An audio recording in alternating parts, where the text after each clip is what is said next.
Now, as students of knowledge, people like Al-Imam Muhammad bin Idris al-Shafi'i radiallahu anhu are our role models, meaning the ulama of the Salaf, of the pious predecessors. He states, Al-Imam Shafi'i radiallahu anhu, that if I was given the task to peel an onion, I would never have memorized a mas'ala, a discussion of fiqh. Why did he state this? Because distraction of the mind is something which impedes study. When a student is in his early stages of studying the religion, if he is distracted, then he will never achieve the goal, the end goal, the desired goal of his endeavors, his efforts in studying. So distraction can come in many forms, when a student can be distracted by so many different things. Now, of course, studying in a Jamia or in a madrasa, there are many things that can help you in focusing to attain those goals. One of those is the environment, that if you have an environment of fellow students, teachers who are encouraging, and a library, as well as less distractions like entertainment, meaning a person does not have access to entertainment, or in some cases the smartphone. If students of knowledge should not have a smartphone, they should have a simple phone, because if they have a smartphone, they will be distracted by so many different things. But even after a person focuses on his study, some of you may have been forced to study from home. If you fall into that category, sometimes in my classes I mention to the students, place a silver spoon on your book so I know that you're being forced to study. Why a silver spoon? When a person's forced to marry from Pakistan, in this country, if you're going through the airport, what do they make you do? Place a silver spoon in your bag. When the customs will open your bag, they'll see a silver spoon, they'll take you aside. Why? Because the person is being forced. But if you're being forced to study, you would have to realize that, is there an interest in this subject, meaning what we call dars Nizami? Is there an interest for your future in this subject? The answer is yes, because this subject, if completed, will enable you to access the books of hadith and the commentaries of the Quran, that you will be directly able to comprehend. When we say قال الله وقال رسول الله صلى الله عليه وسلم, Allah said and His Messenger said, where did they say this? In the Quran and the ahadith. So you will have access to this. This is the end goal, that you will be able to directly understand the commentaries of the Quran and the commentaries on the sayings of the Messenger of Allah sallallahu alaihi wasallam. Anyone who studies hadith will realize that every subject is contained within the works of hadith. Every subject a person would want to understand is contained within the works of hadith. Likewise, the speech of Allah subhanahu wa ta'ala is eternal. Every subject is contained within Al-Quran Al-Kareem. And the knowledge contained within Al-Quran Al-Kareem is endless. So if you are forced to study, because this of course has a negative effect. Living in the UK, we have observed in the past that some students may have been forced by their parents to do Hifzul Quran, memorize Quran. Others may have been forced to study in a madrasa. But once those children reach maturity, they escape the madrasa and then they go to another extreme in living a secular lifestyle. So any of you who have been forced to come to madrasa or jamia should not feel like this.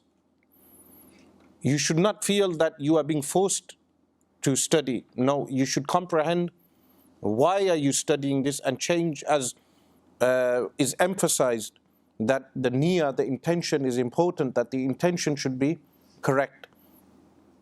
The stages of your study tend to be four marahil, four stages.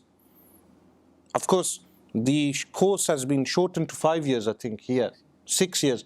But the marahil, the internal marahil, internal marahil, meaning the stages of your journey, are four. The first is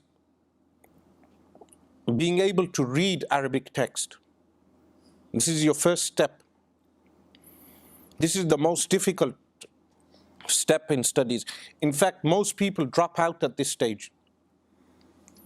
How does a person overcome the stage, the first stage of being able to read Arabic text without what we call tashkil, the vowelization of the words, without recourse to supplementary material, directly being able to access works which do not have tashkil, the vowelization?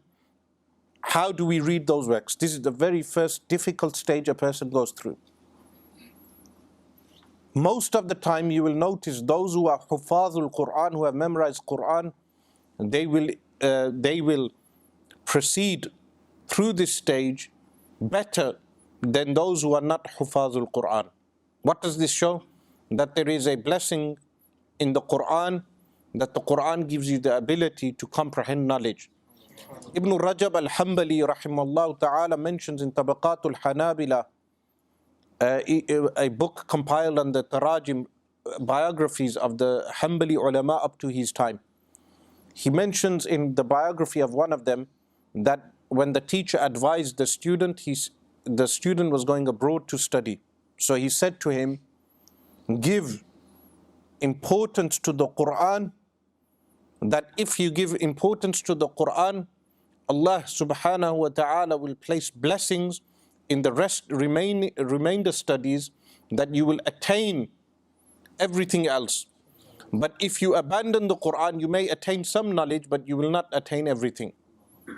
So the Hufazul Quran who are able to recite better than those who are not Hufazul Quran is because of the blessing of the Quran. They are able to get through the first marhala, the first stage of being able to recite Arabic text without vowelizing, because we are non-Arabs. This is a very difficult stage for students. Of course, all the madaris and jamiat first should include Arabic, conversational Arabic in the first year. Also, the best book to start with is Kitab al-Asasi. Kitab al-Asasi is because the Kitab al-Asasi starts with the conversational Arabic used in everyday Arabic. So the chapters start with fil matar, in the airport, how to fill in an immigration card when you enter a country, fil funduq, when entering a hotel room, fil bank, when you go to a bank, fil mat'am, in the restaurant.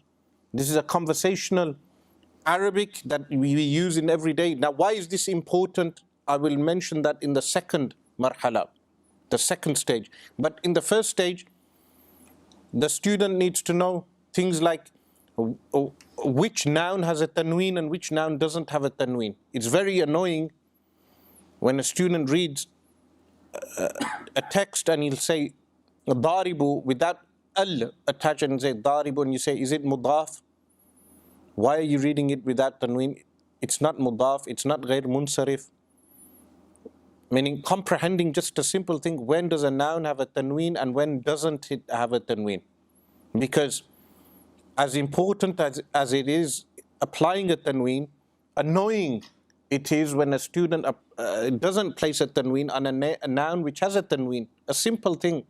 But this is one thing which in the first stage a student should break down in his mind, knowing when there is murakkab idafi and murakkab tawsifi.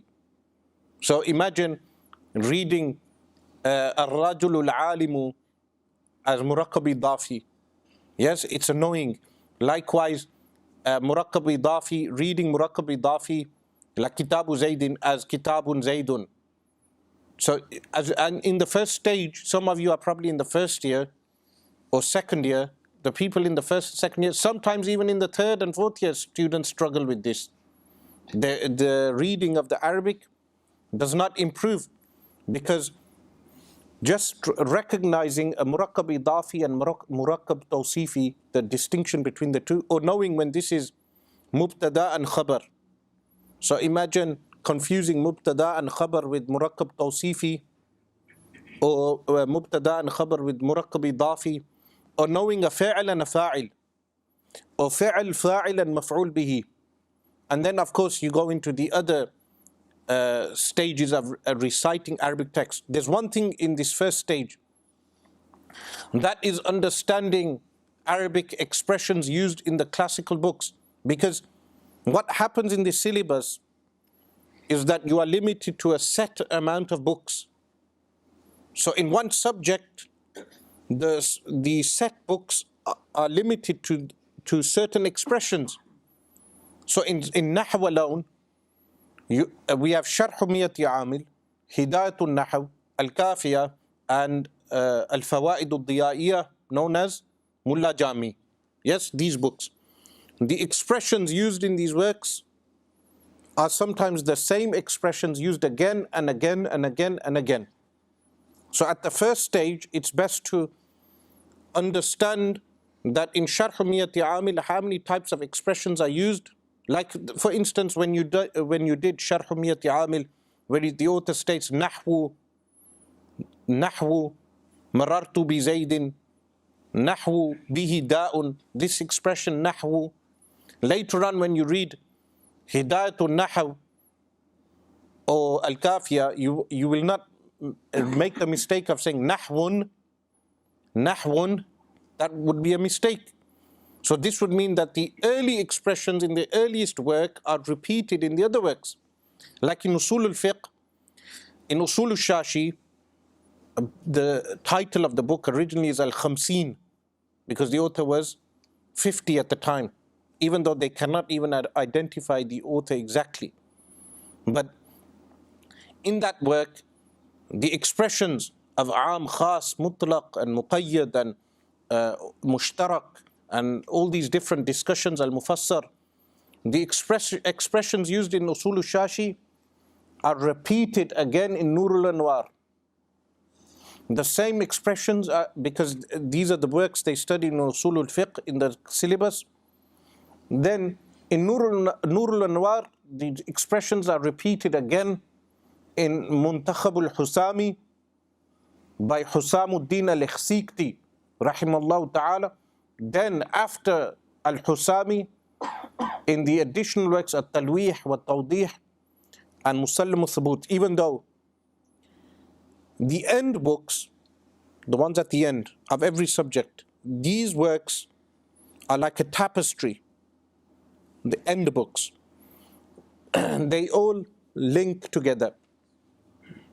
Like Mukhtasar al-Ma'ani in Balagha of Sa'aduddin al-Taftazani, rahimahullah ta'ala, and Al-Mutawwal by him also, commentaries to Talkhis al-Miftah. These are the works studied at the end in Balagha. At the end of Nahw, Al-Fawaid Al-Diya'iyah, known as Mulla Jami, and then in Usul al-Fiqh, At-Talwih wa Tawdih ala Matn al-Tanqih, and Musallam al-Thubut. These all, and in Ilm al-Kalam, Al-Umur al-Amma. But Al-Umur al-Amma is just a chapter from Sharh al-Mawaqif. So I will mention this when we come to the other marahil. These works are all linked, interlinked, the style of those works. So this first stage is just being able to recite correctly. So how do you improve? Firstly, increase your recitation of Al-Quranul Kareem daily. So how do we do that? Firstly, by reciting Surah Yasin every morning. In the night, Surah Al-Mulk. Also Surah Al-Waqi'ah. So in the Jadwal, you already have Surah Al-Mulk. Do you have Surah Al-Waqi'ah in the Jadwal? Do they? No. So Surah Al-Waqi'ah, when I went to Malawi, because there is so much poverty in Malawi, the schools, madaris, some of them, Maulana Nabil, he has from Malawi, he has in his madrasa, he has one of the Hufaz will recite Surah Al-Mulk, and then another one will recite Surah Al-Waqi'ah. Why? Because the hadith states, من يقرأ الواقعة كل ليلة لم تصبه فاقة, that whoever recites Al-Waqi'ah every night, لم تصبه فاقة, he will never be afflicted with poverty. Surah Al-Waqi'ah. Now some of you may say this is difficult to do. So some of you may say this is difficult to act upon every night. How an easy way of acting upon this every night is when you recite your nawafil after Salatul Maghrib. When you pray your nawafil, add Surah Al-Mulk into the Sunan and the nawafil. So if you memorize Surah Al-Mulk and you memorize Surah Al-Waqi'ah, you recite the chapters of Surah Al-Mulk and Surah Al-Waqi'ah in the nawafil. This is an easy way. You will never leave the wird of reciting Surah Al-Mulk and Surah Al-Waqi'ah. So this is with the first marhala of being able to recite Al-Quran Al-Kareem abundantly. This is the first, meaning your class starts at 11, but you will realize that this advice you will not receive anywhere. That once you increase your recitation of Al-Quran Al-Kareem, your recitation of your Arabic text will also increase. And additional to that, making a simple distinction between Murakkab Idafi, Murakkab Tawsifi, Jumla Fi'liya, Jumla Ismiya, being able to know this. This is the first marhala. Second marhala is comprehension of what is being recited. Understanding what is being recited. How you pass this stage is by understanding the phrases used in the works. So if you are studying Sharh Miyat Amil, understand the phrase that is being used. This is one thing. This is very essential. Second to that is, why do some people find the Darsi works difficult to study? Is because they have something known as elliptical mode, which is hadful ibara, which is what? Hiding some of the text.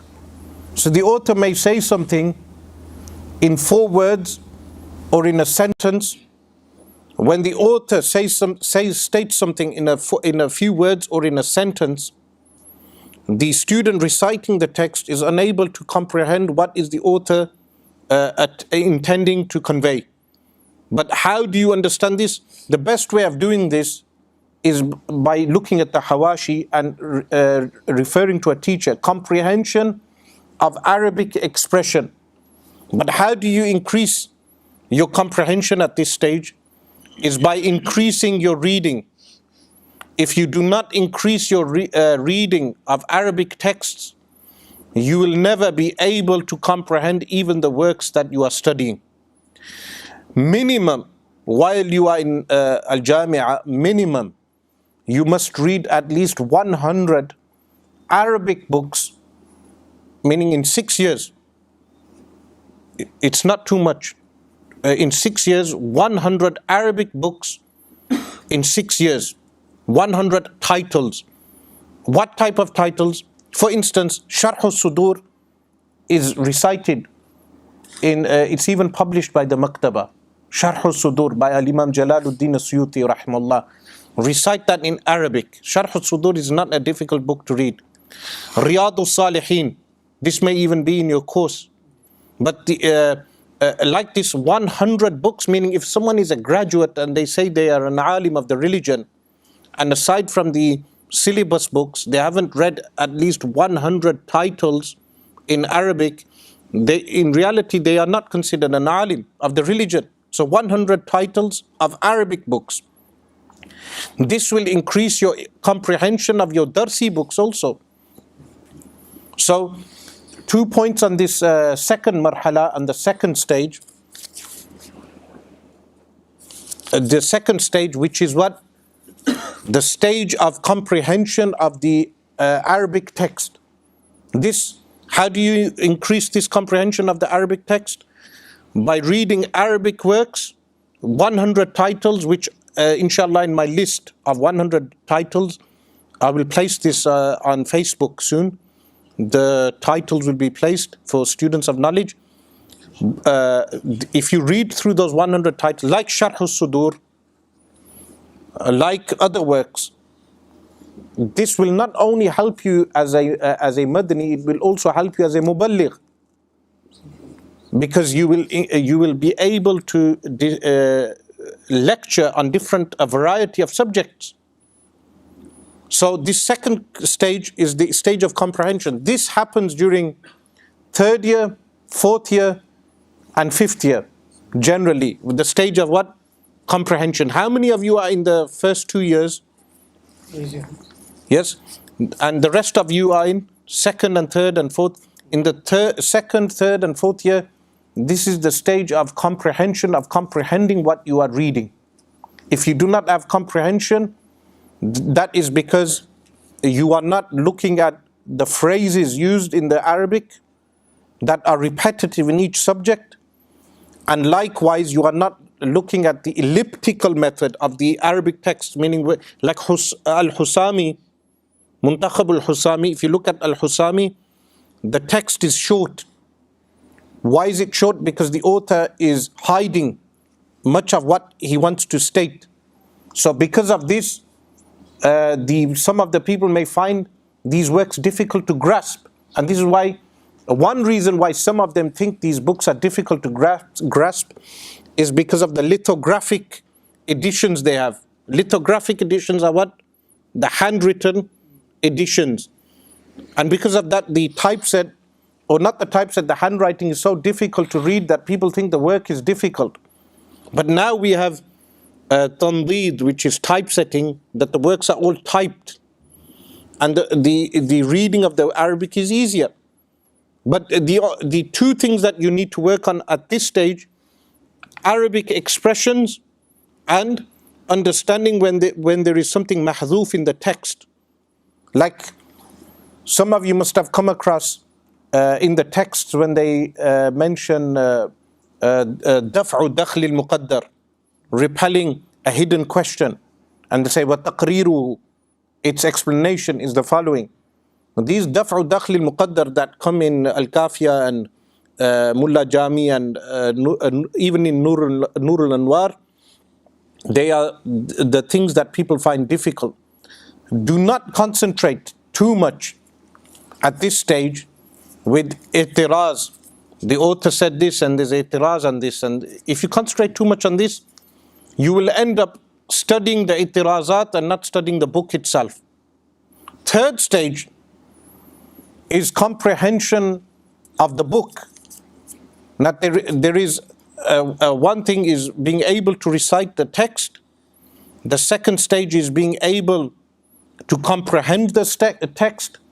The third stage is being able to comprehend the book.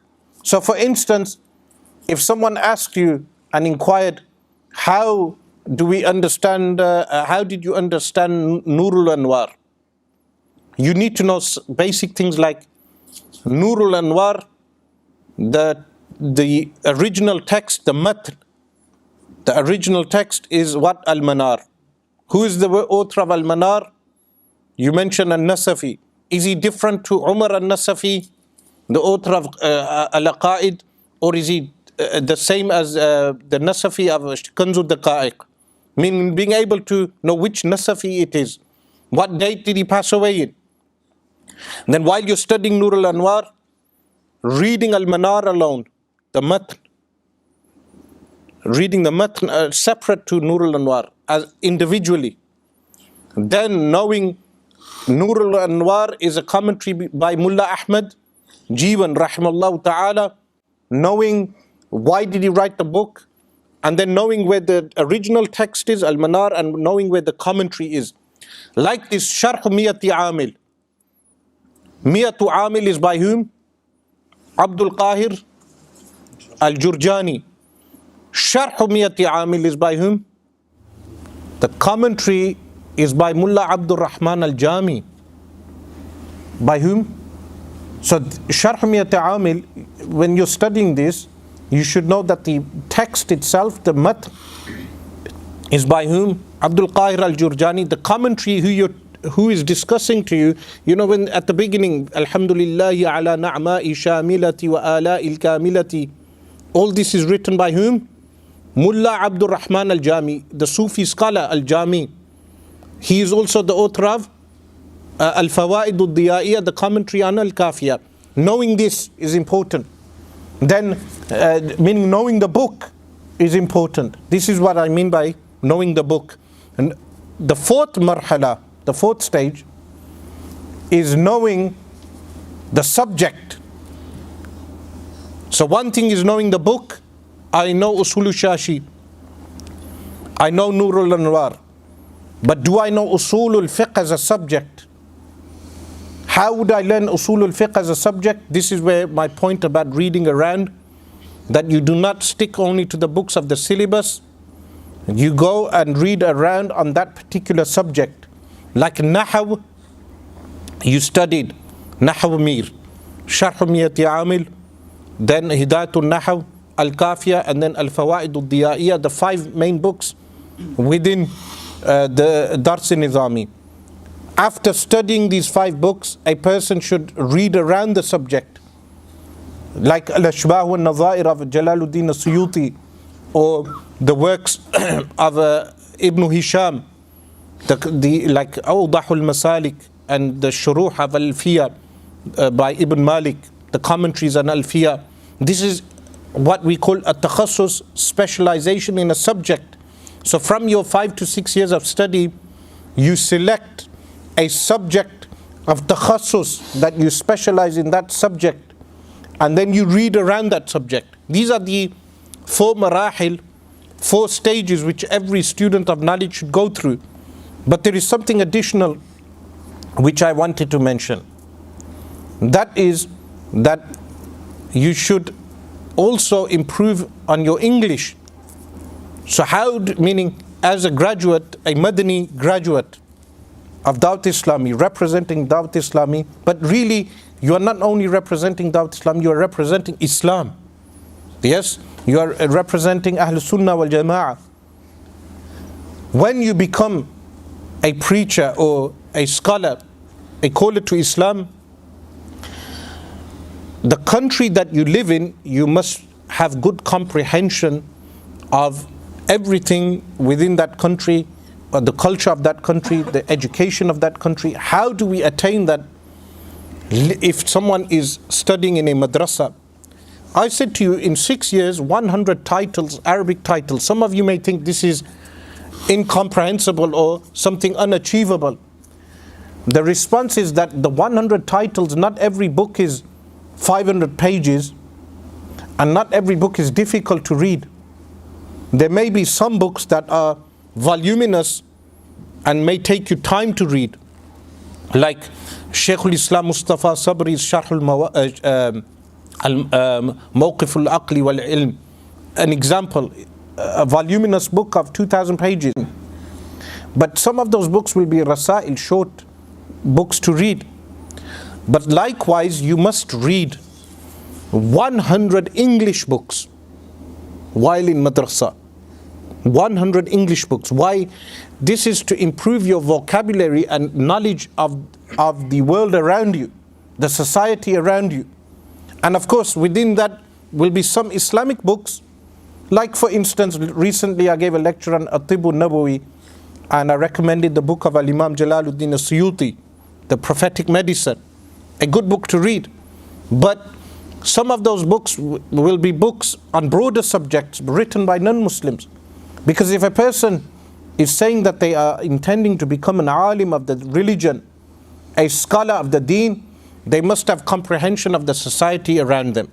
And they must relay the message of Islam in the tongue of those people. This is essential for ulama of the religion. If you relocated to another country, you must learn the language of that country. Imagine an alim of the deen relocates to China for 10 years, Dawat Islami has branches in China also. So if they send you to China and they place you in a community that communicates in Mandarin, and you stay there for 10 years and you do not learn Mandarin or Cantonese or any of those languages that they speak in China, that is very shameful. That a scholar of the religion who relocates to a different country, if you relocate to Europe, you must learn the languages of Europe. But most of us are born in the UK. Some of us are even fourth generation in the UK.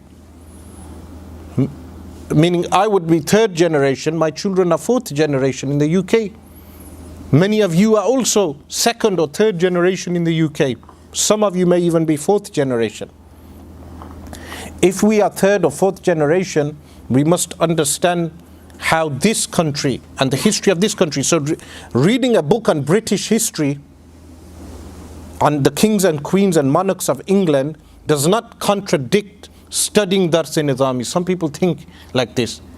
Reading the history of British colonialism does not contradict Nizami. Reading a book on the parliamentary system of the UK. I know Dawat Islami is ghair siyasi. Doesn't make you a politician reading a book on the subject. Because as a ghair siyasi organization, which is fine, because what Maulana Ilyas Qadri has achieved within Pakistan has strengthened Sunni Islam politically, without him being political. And that is fine for a Madani Alim also. But imagine Dawat Islami has a representation of Madani ulama who must go to the Houses of Parliament, which is fine according to your principles, just to convey Islam. Because recently they met the Prime Minister of Pakistan just to convey Islam. When you go and you meet politicians to convey the message of Islam, when you are conversant with them, you would have to have a broad knowledge of how the parliamentarian system works, how the monarchy works, the history of the monarchy, some history, that you are able to know that the current House of Windsor is originally a German household, and a bit of history, and being able to discuss with them. But if you cannot relate to them in any way, the effectiveness of your tabligh will be less. The effectiveness of your conveying of Islam will be less. So this is why it is essential that during your 6 years of studies, you read at least 100 books. Like recently, one brother gave me the book, The Anarchy, on the East India Company. When the East India Company, how they colonized India and Pakistan. Understanding these things is essential for every graduate of the Madaris, or reading up on eschatology, the signs of end of times, Ashratu Sa'a. On that, in the 100 Arabic books, I mentioned Al-Isha'a li Ashrati Sa'a wal Imam Muhammad bin Abdi Rasul al-Barzanji is a must read. You cannot understand the age that we're living in the end of times, without understanding Ashratu Sa'a, the signs of the end of time. So how do you get that comprehension? By reading Al-Isha'a li Ashrati Sa'a wal Imam al-Barzanji rahimahullah ta'ala. And then a modern book, Al-Usasu wal-Muntaliqat of Shaykh Abu Bakr al-Mashhur. This book, it gives you context of Ashratu Sa'a in the modern age. This is an essential reading for every graduate of a madrasa. Because if you graduate and you've just limited yourself to the syllabus books, you will be unable to comprehend the world around you. If you, as a Madani graduate, you are called to Pakistan to do work, and you do not know Urdu, you must learn Urdu. Likewise, if a Madani comes from Pakistan to the UK, within a year then you must know English. And within a year they must be able to communicate with people in English. This brings me to a final point regarding Arabic language. That every Madani graduate must be able to converse in Arabic, because if you meet ulama from the Middle East, how would you be able to converse with them? And the conversation cannot be limited to textbook style conversations. The conversation must be conversation which is in accordance with the idiomatic method of the people of that country, meaning how they converse. So this is regarding the final point. Of course, the Madani graduates are the future of the organization Dawat Islami. In fact, in my opinion, the lectures should all be given by the Madani graduates, because they comprehend the fiqh, study fiqh, jurisprudence, and the application of jurisprudence, study of al-qawa'id al-fiqhiyya, al-ashbah wa nadha'ir. This is again in the 100 Arabic books. You should read works like al-ashbah wa nadha'ir by whom? Ibn Nujaym rahimallahu ta'ala, a book that will open your mind. But the Madani graduates are not only the future of Dawat Islami, they are also the future of Islam.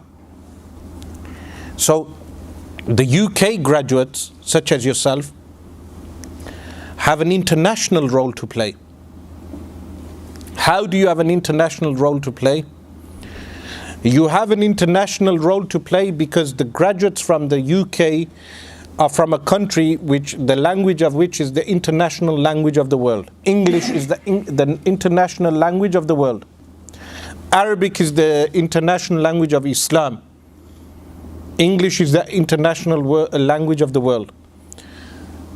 Being graduates from the Darul Uloom of the UK should give you an international role in how Islam is conveyed in the world today. The doors of opportunity are opened. The knowledge that you will attain from the Jamia is a knowledge of Islam that must be conveyed throughout the world. So this, of course, your role is not limited to the confines of the Jamia or the confines of the organization of Dawat Islami. Your role is much more broad than this.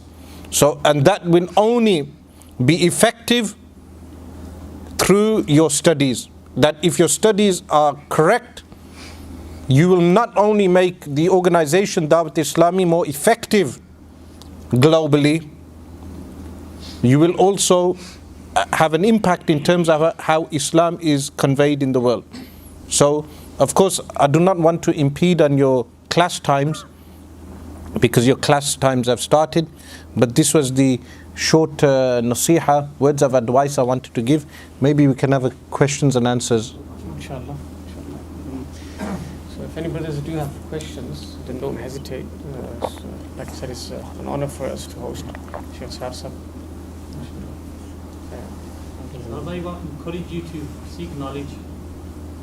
So in remember in 1997, 98, the first exposure to knowledge was when I went to Faisal Masjid in 96,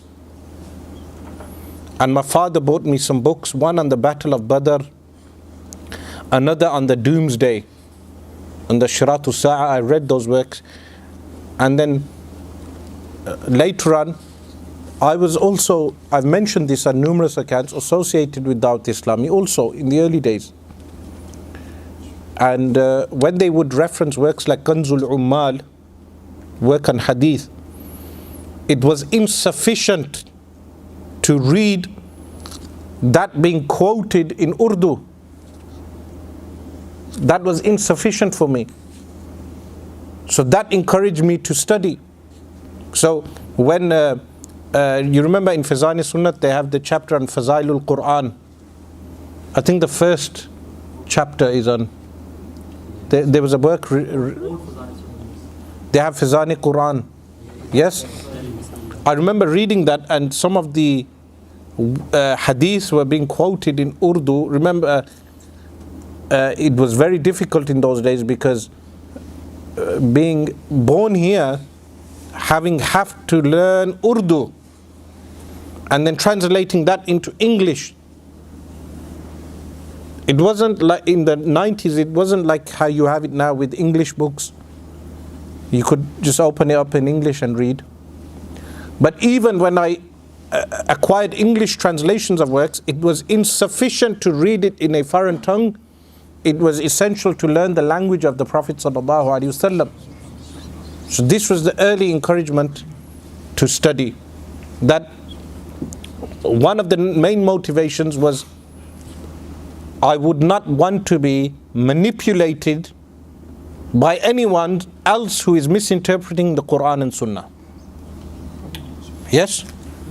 This was one of the early motivations. I would not want to be manipulated by anyone who is interpreting the Quran and Sunnah in a foreign tongue, in English or anything else. So that was the early motivation from 97 or 98 in going down the road of learning sarf tables, memorizing sarf tables, and then advancing slowly. Progression. Remember one thing, you'll have to have patience in study as well. Some students lose patience and they drop out of the Jamia. Do not drop out because you need patience in your study also. I'd like to ask you a question in regards to study skills. Students taking the knowledge from the page to memory, what sort of methods or techniques do you use? So in the early stages, the method I used is when you're studying works like Nurul Idah. Nurul Idah is a book that has difficult expressions. The sentences in Nurul Idah are very difficult. So like when he mentions وَقَحْقَهَةُ بَالِغٍ, if you remember the ibarat, those things, nawaqidul wudu, those things which invalidate wudu, he mentions وَقَحْقَهَةُ بَالِغٍ يَقْظَانٍ. You know, the ibara is very difficult for a beginner student when he mentions the mature person laughing out aloud. If he's awake and he can hear himself, meaning the sentence is very difficult construct. So memorizing mufradat, singular words, is the first step. How you do that is you have a notepad, a small notebook or a small notepad, and you write down the words that you do not understand. Like the Muqaddimah of Nurul Idah has very difficult words. You're writing down the mufradat. So you keep that a small notebook with you wherever you may go. Whenever an opportunity arises, you open up the notebook and you memorize the words, the mufradat. This is the first step. Memorizing vocabulary. If you memorize over 3,000 words, you will basically know Arabic. 3,000 words. To know a language is around 1,000 to 2,000 words. 3,000 should be minimum target. But like I said, the words are reoccurring in every step. So this is one way in the early stages, is memorizing mufradat by keeping a notebook on you, always memorizing the words. So if you're studying Hidayatul Nahaw, Sharh Miyati Amil, you do not know the words, write them down in a list and write down the correct English translation for those words. That's one method. Secondly, with memorization, if you need to memorize a passage, not everyone is gifted with a good memory. What you do is you read out the passage 70 times. Whatever you want to memorize, read it out 70 times. Once you have recited by looking 70 times, close the book, you will realize you've memorized the passage. A quick method of memorizing, 70 times. And thirdly, when you need to read, you must have no distractions. So when I said 100 books, of course you will find it difficult to read 100 books if you are always distracted with your smartphone or even with a basic phone. So I use a basic phone, but even this basic phone can distract me. Yesterday I was looking at how many sent messages I have on this phone. That's over 16,000 sent messages. How many received messages? 24,000 received messages over a period of few months. A simple phone like this. So I deleted the counter now, promising myself that I will not allow my sent and sent. I can't control the received messages. My sent messages, I will not allow them to exceed 1,000 over the next year. Why? Because how many distractions is, meaning if I am distracted with just a simple phone like this, how many hours of our time is going? Students of knowledge should not have Facebook. I did not have Facebook until 2015, and even now, and only then it was only because people were making fake Facebook pages on my name, so we had to make a Facebook page. Yes? But even now I do not administer the Facebook page. There is an admin for the page. I do not read the comments. I do not respond to the comments. Why do you need to respond to comments all the time on Facebook? So social media is a no-go for students of knowledge. If someone thinks this is impossible, I only got a phone after I got married. Yes? A simple phone. So why do students of knowledge need a phone? If you need to ring your parents, because your parents have rights over you. When I would go to Damascus, I would ring them once a month for 2 minutes. Yes? Place the 500 lira card into the phone box. In those times, the smartphones were not out. Ring them and say, I'm okay, I'm fine. They would say, do you need anything? I would say, maybe someone is coming next month. Please send this, and that's it. Yes? Now, why does a student of knowledge need a smartphone? So, to improve your studies, you cannot have social media accounts. You cannot be responding on controversial issues, especially if you're in Dawat Islami. Within Dawat Islami, the Madanis of Dawat Islami should not be involved in controversies, meaning controversies, political controversies, or sectarian controversies, because that's the purpose of Dawat Islami is an organization that preaches Islam to the public without any controversy. This is how it should be. So as a Madani or a student of Dawat Islami, you cannot use social media for controversy. You cannot embroil yourself in any controversy. This goes against the policies of Dawat Islami, which the Madanis. Remember, someone may say to me, why are you embroiled in controversy? Remember, I didn't study in a Jamia, a Dawat Islami Jamia. If I had, I would stick to their policies. This is only the right thing to do for the students of the Jamia. So do not embroil yourself with social media. Find a quiet place and read. Now, one few tips on reading. Even Maulana Ilyas Qadri, Hafizahullah Ta'ala, mentioned some of these guidelines. If you guys listen to the Muzakarat, even I listened to the Muzakarat, and when I was younger, I would listen to the audio cassette Muzakarat. You know, if you remember the TDK tapes, the cassettes, I would place them in my cassette player and listen to the Muzakarat. Very beneficial. If you get your hands on the old cassette Muzakarat, they've probably made them digital now. You probably can get them online. You'll realize the old Muzakarat, they were more in depth. What some of the Muzakarat they mentioned about reading. So do not read in a moving vehicle. Hazrat Saab mentions, do not read in a moving vehicle. Why? Because if you read in a moving vehicle, it's not good for your eyesight. Protecting your eyesight is essential for all the Madanis. Because your main hobby is reading. So the guidelines of reading. So Hazrat Saab mentions, if the car is moving, do not place, he doesn't tend to read as much in a moving car because it's not good for the eyesight. Additional points is that some of the books may be heavy. So what that does is it places strain on the back of the neck and on the shoulders. So do not hold heavy books. What to do? Get 2 cushions, place them on your lap, place the book on top of the cushions, closer to the eyes, and then you can sit down and read for hours, and you will have no strain on your neck, and no strain on your shoulders, and no strain on your eyes.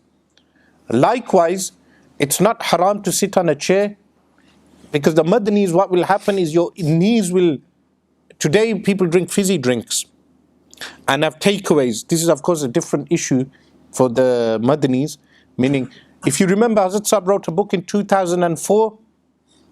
He released in October 2004 on Pet Ka Kufle Madina. Do you remember this? Excellence of hunger. Yes, The Excellence of Hunger. Now that book, even though it needs some updating, has it been republished? Every Madani should read that book, because people despise an alim with a big stomach. Yes? And of course, I don't need to guide you on those guidelines. If you have a murshid like Maulana Ilyas Qadri, you don't need guidelines on those type of things from me. You have those guidelines like Excellence of Hunger. There's so many other good guidelines you find from him. But going back to what I was saying regarding reading, you sit on a chair, because what will happen if you're drinking fizzy drinks and you're eating junk food? What will happen eventually to your knees? Your knees will give in. So sitting on a chair is not haram. So you sit on a chair and you place the pillows on the lap, you place the book, you make sure you have good lighting, never read in dim lights.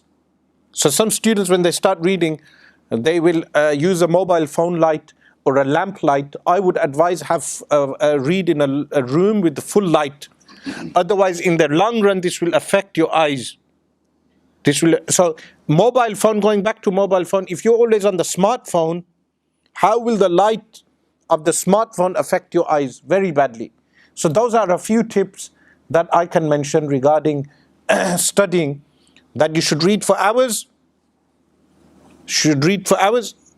The main problem that students have is anxiety, ambivalence, and distraction. Anxiety, ambivalence, and distraction. Some may be suffering from desires also. These are distractions, all these things. These are the main things you're going to have to struggle against. Mujahadatun nafs.